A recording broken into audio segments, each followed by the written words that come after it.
Hello, my name is Amber Lobato, and I am from Professor David Yook's New Testament Introduction class, and today I will be presenting my early church presentation focusing on the book of Acts and the apostles' dangerous and controversial mission to spread the word of Jesus Christ's death and resurrection. For this presentation, I chose the city of Antioch, running along the eastern side of the Orontes River. Antioch was an ancient Greek city. Its ruins lie near Antioch, Turkey.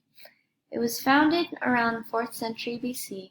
The city's geographical, military, and economic location benefited its occupants due to features like the spice trade, the Silk Road, and the Royal Road.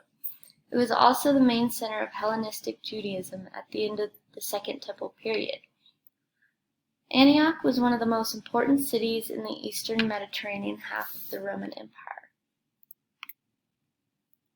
During the Roman era, Antioch had been a main center of early Christianity, or sometimes called the cradle of Christianity. It possessed a large population of Jewish origin in an area called Keratium, which attracted the earliest missionaries. This included evangelism by the Apostle Peter as well as Barnabas and Paul's first missionary journey. It's said that its converts were the first to be called Christians. Parties. The parties in the book of Acts included the Gentiles versus the Jews and the Pharisees. The apostles who were preaching the death and the resurrection of Jesus Christ received positive acceptance from the Gentiles who accepted that they could have salvation through Christ instead of law. On the other hand, they received persecution from the Jews and the Pharisees. Acts 13:48-50 states, "And when the Gentiles heard this, they began rejoicing and glorifying the word of the Lord, as many were appointed to eternal life believed." Moving on, it says, "But the Jews incited the devout women of high standing, and the leading men of the city stirred up persecution against Paul and Barnabas, and drove them out of their district."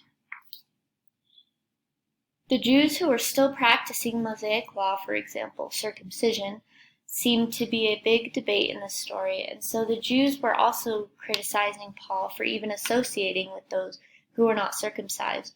But Paul explained to them his vision, as read in Acts 11:5-9, where basically God spoke to him in a vision saying how he wants his word spread to all people.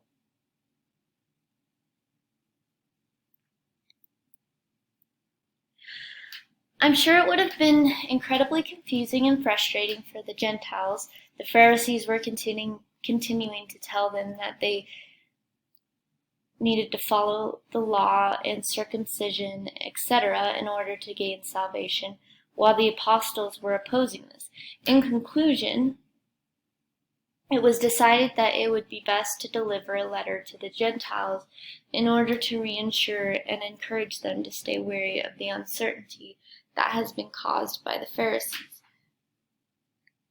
Referring to the letter, Acts 15:24-29 reads, "Since we have heard that some persons have gone out from us and troubled you with words, unsettling your minds, and in order to reassure them and to keep from causing further confusion," the letter states, "For it seemed good to the Holy Spirit and to us to lay on you no greater burden than these requirements, that you abstain from what has been sacrificed to idols, and from blood, and from what has been strangled, from sexual immorality. If you keep yourselves from these, you will do well."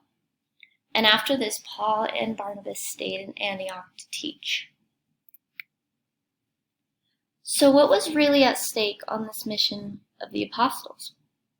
Of course, the apostles' lives were at stake, as it was an incredibly controversial, therefore dangerous journey.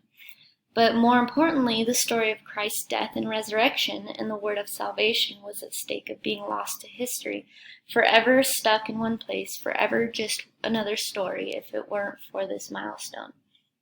According to Chuck Swindoll's article, Acts paints a picture of how the early church was able to spread into the rest of the Roman Empire In as little as 3 decades, a small group of nervous believers from Jerusalem changed into an empire-wide movement of people who had committed their lives to Jesus Christ.